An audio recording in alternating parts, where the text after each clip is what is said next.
presidente Jair Bolsonaro quer que o Ministério da Educação trabalhe num projeto de lei proibindo o que ele chama de ideologia de gênero nas escolas do ensino fundamental.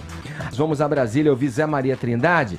Bom dia. Salve, muito bom dia, Edgar, bom dia a todos. Olha, Edgar, é importante dizer que o meio acadêmico não reconhece esse termo ideologia de gênero, né? É uma ideia de que, na verdade, o gênero é uma imposição, uma convivência social e não, a pessoa não nasce com gênero, e isso poderia ser influenciado principalmente através de escolas, e o grupo do presidente Jair Bolsonaro reforça muito isso, né? A indicação de que escolas estariam de certa forma, patrocinando um debate de que a pessoa nasce sem gênero e poderia admitir qualquer um lado e não só masculino e feminino. E aí um leque imenso. E a novidade é que o ministro da Educação, o Abraham Weintraub, disse ao programa Pingos nos Is, né, do qual faço parte, de que já está preparando, já tem uma ideia inicial e de que, principalmente, o Ministério da Educação vai definir ali limites para os professores e também para os familiares, né? Os pais acompanharem o que os professores estão ensinando e o que os professores estão falando sobre isso. O presidente Jair Bolsonaro, em entrevistas anteriores, ele já definiu claramente que a escola não tem que se meter nisso. A escola não deve falar sobre educação sexual. E aí, palavras dele, né? Isso aí é do papai e da mamãe, né? Ou seja, um assunto familiar. A igreja age fortemente nesse sentido. É contra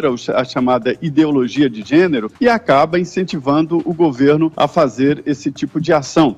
Esse tweet aí, na verdade, o presidente Jair Bolsonaro, ele encomendou um estudo para a Advocacia Geral da União sobre a quem compete regulamentar ou agir sobre isso. E a AGU entendeu que é o governo federal e, em nome da proteção da família, o governo federal decidiu, então, regulamentar e através do Ministério da Educação. Aí volta lá no início. Haverá uma cartilha do Ministério da Educação com recomendação aos professores, porque não pode fazer mais do que isso, e, segundo eu fui informado pelo ministro, seria um alerta aos pais para monitorarem o que está acontecendo na escola. Esse tipo de ação, ela não é bem-vinda aí pelos professores, Edgar, porque entra ali, os professores acham que são os responsáveis pelo que acontece numa sala de aula, são formados para isso e já agem segundo as normas de educação, então não tem que regulamentar nada. É mais ou menos a história de escola sem partido e ideologia de gênero, né? Bom, vamos lá. A identidade de gênero não é o problema aqui, Edgar. O problema é atribuir a identidade de gênero a uma construção social, né? E voltando aí à pauta da retirada da apostila, a conduta do governador Dória, ela pode sim ser interpretada como um aceno ao eleitorado mais conservador. Nesse sentido, achei que o Fefito foi muito feliz na expressão PSL gourmet. Mas eu prefiro comentar aqui, nesse caso, o ato em si e não a sua eventual motivação política. Bem, em primeiro lugar, cabe um elogio à pronta resposta do governo do estado, que reconheceu, abre aspas, um erro inaceitável no seu material didático. Contudo, no lugar do governador Dória, eu não teria retirado essas apostilas. Na verdade, eu passaria uma circular para os alunos e para os pais e dedicaria uma aula inteira de ciências para explicar para os jovens por que o que está escrito lá é cientificamente incorreto, certo? Então, nesse momento, além deles aprenderem um pouquinho mais sobre genética, sobre biologia, sobre sociologia, eles teriam uma lição de vida importante. Nem tudo que está escrito em livros é verdade. Especialistas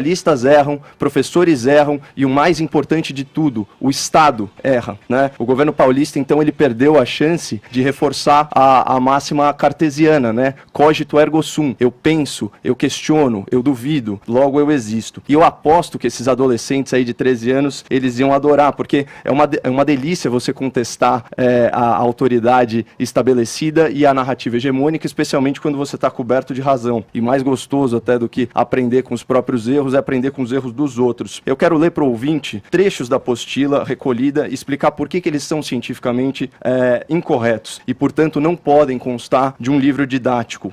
Falando sobre sexo biológico, abre aspas, é importante ressaltar que existem somente 2 sexos. No entanto, a natureza não funciona com uma separação rígida, havendo inclusive pessoas que nascem com 2 órgãos genitais, conhecidas como intersexuais ou hermafroditas. Esse texto ele é contraditório. Se há somente 2 sexos, a separação é rígida rígida sim. A intersexualidade, o hermafroditismo, eles são anomalias genéticas que acometem algo em torno de 0,1% da população. Então aqui no Brasil a gente está falando de 200 mil pessoas que em nenhuma hipótese devem ser discriminadas, mas esses são casos excepcionais de mutação cromossômica. Elas não refletem o curso regular da construção genética dos sexos, do sexo humano, né? E eu disse que esse trecho é contraditório e dá pra gente ir além. Eu acho que ele é intencionalmente contraditório, porque ele serve de preâmbulo, ele serve como introdução da grande falácia dessa apostila, que é o trecho seguinte, sobre identidade de gênero. Refere-se a algo que não é dado, e sim construído por cada indivíduo a partir dos elementos fornecidos por sua cultura, o fato de alguém se sentir masculino ou feminino. Portanto, segundo essa apostila, o elemento determinante para você se considerar homem ou mulher, para você se sentir homem ou mulher, é a atuação das pessoas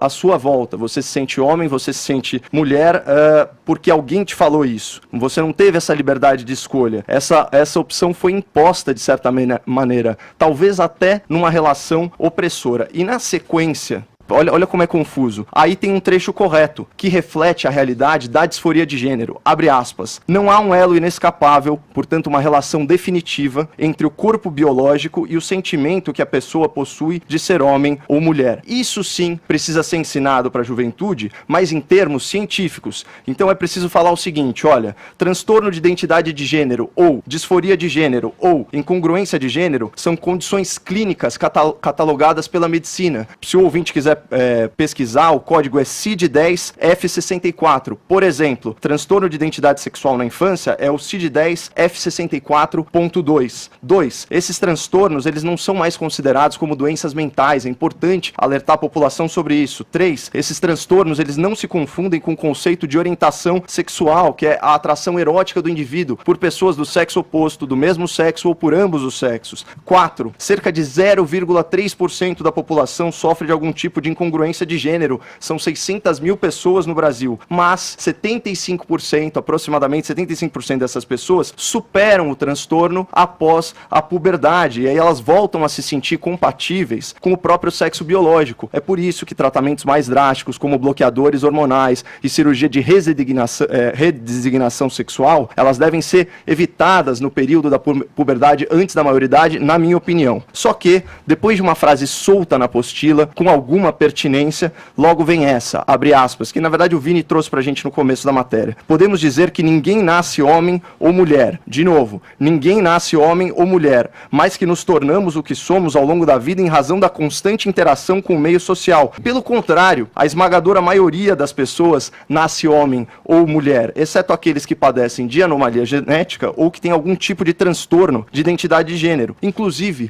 o fato de você ter crianças criadas como um gênero, por exemplo, o gênero masculino, e já na infância manifestando uma autopercepção oposta, por exemplo, um menino que se vê como menina, essa já é a principal demonstração de que o fator primordial na construção de questões de sexualidade ainda é biológico. Se fosse cultural, o menino criado como menino seria sempre menino. Agora, percebam que em toda essa argumentação, eu não usei nenhum argumento religioso, eu não usei nenhum argumento moral, tipo valores familiares, essas coisas, eu não usei nenhum argumento político, eu nem precisei usar a expressão vilanizada pela mídia progressista, que é a tal da ideologia de gênero. Então, assim, basta uma interpretação de texto e um conhecimento superficial, muito superficial, de biologia, de genética, de medicina, para comprovar que essa apostila ensina errado. Isso é um fato inescapável. E ideologia de gênero, ou melhor, a construção do gênero como o gênero como uma construção social é uma fantasia, não é ciência. E é engraçado porque a gente imagina que as pessoas são bem esclarecidas, né? E aí a gente vê aqui no Twitter, tem, por exemplo, a Daniele Cocarelli. Eu não tô expondo ninguém porque tá no Twitter dela, vocês podem ler, né? E ela diz assim, por exemplo, ó. Bom, enfim, fala aqui uma coisa pro Fefito e pra mim ela diz: essa Paulinha queria que os filhos dela transassem com a bunda.